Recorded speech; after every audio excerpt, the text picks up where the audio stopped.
Hey, I'm Mallory Gwynn, and I'm here with two great guys, Chief Davis of the Fire Department and Chief Smith right here of the Police Department. Guys, thanks for sharing some time with me there. Absolutely. Good morning. Yeah, And here glad we to do are it. in front of the police station, and I noticed that you got nice, shiny vehicles. And, Well, except for that one. Except for that one. What the Yeah. heck happened there? Well, man? we're working. This was, in the shop. They don't work that often, get them dirty.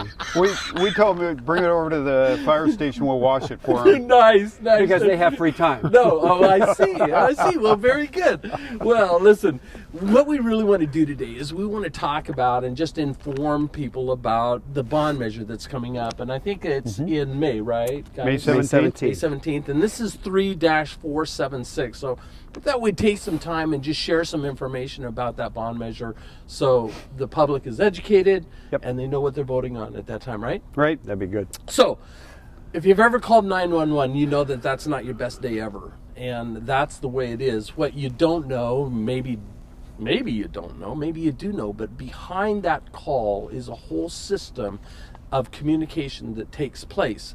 And really, what we're talking about today is that system. Parts of that system and elements of that system, right? Well, it certainly is the communication part of it, and it's a county-wide issue, but it's actually a statewide issue of concern. Okay. Yeah, and so let's talk about the whys, really. You know, the radio system, which is the big part of it, is something that all emergency systems rely on, and it's not just fire and police, but it's the broader emergency system as well that exists there. But why do we do this? Why are we going to tackle this thing right now? Well, the biggest issue that we're facing is the end of life of a current system that we have. The dispatch system and the radio communication system that currently we're using is reached its end of life.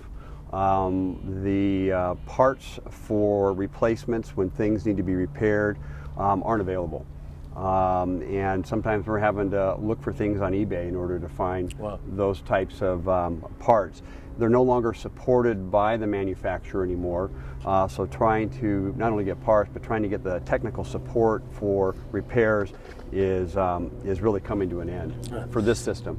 Interesting. So are we talking about a digital system already, or an analog system that's just antiquated? The current system, the current system as it sits today, is ran between Clackamas County, Washington County, which we call WACA, and Multnomah County, as well as it also expands over to Clark County in the Vancouver area. And together they form the regional plan in regards to transmitters. The current system is an analog system. So the analog system is very antiquated, but it was developed, put in about the early 1990s. And like Brett talked about, is the parts are no longer, they're literally going to eBay and to Amazon to try to find parts. An example would be firefighters are dispatched, and this is how we receive an alarm. This is a VHF pager. This VHF pager, they no longer have parts for to repair. Not only that, but they can't transmit. We actually have a tower that's out of service right now for VHF, so that we have to actually change our paging system just to alert the public safety people that something is happening, like the volunteer firefighters and the paid firefighters. That's how we receive our alarm. The other current problem that we have is for disasters. The current transmitters sites that we have up are not meant for natural disasters, like an earthquake or a windstorm and things like that. The new system is going to be designed to hopefully withstand. Now, nothing's going to be perfect, but they're designing the system that hopefully will withstand a natural disaster by adding additional sites as well that the current site does not have. Currently, I think they're looking at 14 new sites or towers that would be put in. There'll be seismic upgrades to assist in that type of response from a natural disaster as well that we currently don't have. And you know, a lot of people can probably relate to just maybe the cell phone technology. Right, Technology is just, you know, it changes very, very fast. And if you buy a brand new cell phone and 6 months later, you know, you feel like it's out of date, or a computer. You know, trying to keep up with that pace and technology. You know, we're talking about a system again that's 20 years old, and trying to repair an old cell phone that's 20 years old, you might fix it if you can find the parts. Right. And if you fix it, it's not going to be able to handle the software and all the new advancements in technology that is out there. So the phone isn't going to work the way you really want it to work. Right, and it's that very technology that we're talking about. Yes. To rely on in an emergency situation. You don't want to rely on a flip phone type technology when you're talking about major disaster or the emergencies you're faced with. Right. Yeah. So what Brett was talking about in regards to the coverage, the current system does not provide coverage up Highway 26 all the way to Government Camp. Okay, that area on the new system would be covered. But more importantly for Canby and Canby Police Department and Canby Fire is the whole South County region coming from basically the Colton, Molalla, Canby area. Yes. Our coverage is extremely poor in this area because of not enough transmitters. And that causes some critical safety issues for police and firefighters when they're going inside some of our buildings. Sure. We have school buildings that in the area that we cannot talk out of at this point. We also have commercial buildings we can't talk out of. And I can give you an example. We had a commercial fire here in Canby, and the crews were trying to talk to me inside, and they weren't able to communicate with me outside. They had to send somebody out, and I had to put them on a Simplex frequency so we could talk direct because of no coverage in that particular building. Another example is a house fire that I had in between Molalla and Canby, right on the edge of our district, and I had to position my vehicle to where I could communicate with the dispatch center because I kept getting a busy signal, which means no coverage. And the crews, I had to move again to Simplex. That's a big safety issue for firefighters because the dispatch center cannot hear what the firefighters are saying. So if a firefighter gets in trouble and they have to call a mayday for help inside the building, that puts the responsibility back on the incident commander outside to do that. The new system will eliminate that and will provide in-building coverage. But this coverage for the South County is not only Canby, but it expands into all the way to South Clackamas County and into Marion County that both police and fire respond into. Interesting. So and just to real quick too, Simplex, Chief Davis was talking about Simplex. For those who might hear that term and wonder what that is. So, and we really don't have good radio communication, but if we go to a Simplex radio system, we can change our radios, and it's really a line of sight, and it's really effective for the guys that and the people who are working on the ground on a particular incident, but nobody else can hear. So our dispatch isn't able to hear, they're not able to respond to our needs if we have a need because we can't get out. But that's what the Simplex would allow us to be able to do, but that's not very effective because it's very short distances that we can work with that. So you got a conversion from analog to digital that's a primary part of this expansion of coverage. We've talked a little bit about that, and then we've talked about that inside building coverage, which is I can't imagine what it would be like not being able to communicate to the outside if something goes wrong. Something's wrong if you're there already. So just having an adequate and a good system to communicate makes a tremendous amount of sense. But also, we've heard so much, especially recently in the last couple of years, about just the earthquake that's coming, right? We know we've been told that. We think about it. We don't think about it like California thinks about it because they feel it almost daily in certain places. Sure. We don't. Right. But we know that the probability of that happening is pretty high. Correct. That's another issue, right? Yeah, it certainly is. They have a prediction for the Northwest, what they think that potential earthquake could be. And I think they're looking at probably the farthest impact that could have, as far as the devastation. And I think this system is supposed to be built in a way to at least anticipate that type of a earthquake. And that's going to be really important as well. And also, in addition to these radio towers and seismic upgrades, there is an additional package. It's not just the towers that give us better communication across uneven terrain in mountainous areas that create dead zones and dead spots where we can't communicate. Right. But these added packages that will be added to it help us also to communicate into the buildings. And so I think it's intended to be a system that's dependable and reliable, that will remain in operation when we have these type of incidents happen, and they're not overwhelmed or overloaded when we have these types of disasters like we currently have. Sometimes where systems just can't handle the number of calls and being able to manage them, and then if you have system failure on top of that, it becomes an inoperable system. Well, it sounds like that the whole measure is a great idea from my perspective as a civilian. But one of the things I often think about is, when you're putting a measure on the ballot, you're collecting money, and where's that money going? And that's a huge thing for people. I think they'd like to know, what's that money and how's it going to affect their own pocketbooks? Yeah, absolutely.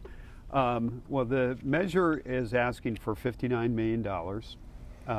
The cost to the homeowner has been estimated to be $26 annually, or $2 a month. Okay. And that's based on a $264,000 house, which is the average assessed value house in Clackamas County, and that comes from the assessor at Clackamas County. And so that's how they've determined that cost. So again, it relates to $26 a year, $2 a month for the improvement of the radio system. For a 15 or year less time frame. Okay. For that, right. for the life of that bond. For the right. life of the bond. Okay, but and they will so the have $59 million, and I'm sorry, so it sounds, it's a big price tag, right? I'm thinking, but break that down for us. What does that mean? Well, refer to the pie chart that we've developed, and $27 million of the $59 million is going to be going towards the infrastructure. $16 million is going to be to the site improvement that we've been talking about today, is adding the additional site coverage, which is huge. But more importantly, too, is $5 million is going to radio replacement, because some of our current radios, and more specifically the police department's radios, are not compatible with the new system. And our radios at the fire department, some are, some aren't, and some need to be upgraded. But it allows for the radio replacement, which half of the radio replacement, the jurisdiction still has responsibility for half of that cost as well. But that helps out considerably when you're talking about the amount of radios that Canby Police Department has to have replaced, and the upgrades of our radios. And it also provides, more importantly, for the paging system. So these old analog paging systems that we have will go away, and that's how we'll notify our on-duty firefighters as well as our volunteers in the police department. And it's my understanding the new system, there's add-on features that can be applied to it at some point in time later, but one of those would be the application of the smartphones as well with this system. And so we have those already, everybody has them, so there's more compatibility and more user-friendly opportunities in that kind of technology as well in the civilian use or access that we already have for, like, cell phones, for example. Well, one of the things that people talk about, and just conversation and everything when we're looking at this type of money, is there any oversight, to the process? Because that's a huge thing. Again, we're talking about a fairly large lump of money. Yeah. So who's the watchdog here? Well, there will be an accountability component that's part of that bond, and there will be an independent citizens committee that will look at the auditing aspect of that, or the spending of that money, but also that we're moving in the direction that we intended and what we proposed, that's being proposed, I think, to the voters, so that we're moving in a transparent manner that way. So there is that independent citizen committee that will be in place. Fantastic. This isn't just about Canby. This is a wide. This is a widespread. It very much is. It includes Washington County and Clackamas County specifically, but it also ties into the Multnomah County system, as well as the Clark County system. So by doing it on a regional basis, saves the taxpayers quite a bit A lot of of money, money. because if we tried to do that just independently in Clackamas County, we'd have to have a whole many more sites just to And cover be much more Clackamas expensive County. as well. It'd be much more just expensive. much more expensive. Yeah, just in general. Yeah.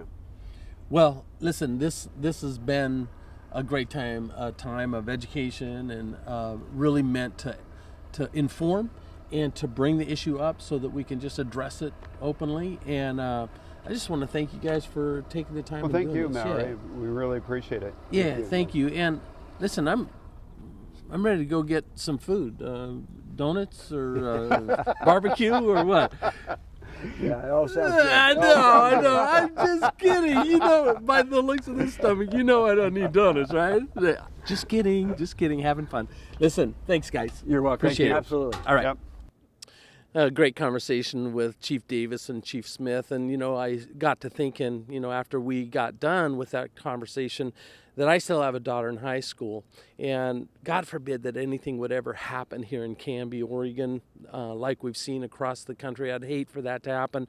But in the case that it did, I would want to make sure that those people working that emergency had great communication, things that worked for them when they needed them on demand. And so I think about that and I think, probably really well spent money. The other thing I got to thinking about, and I think Chief Smith mentioned this, that if we don't take care of this now, it's going to happen. The systems are failing right now, and it's incumbent upon our emergency groups to update, just like any business would update. And so if we postpone this, it isn't postponed for long. They're still going to have to go. They're still going to have to ask for money to get this system done. The benefit of doing it right now is that the cost is spread out, and so it keeps it lower. But if it's a municipality by municipality doing this, fending for themselves, the cost of that just goes up to everybody, including us, the taxpayers. So those are just food for thought. Thank you so much for joining us, and think about this issue. It comes up in May, and you're going to have your chance to voice your opinion on your vote.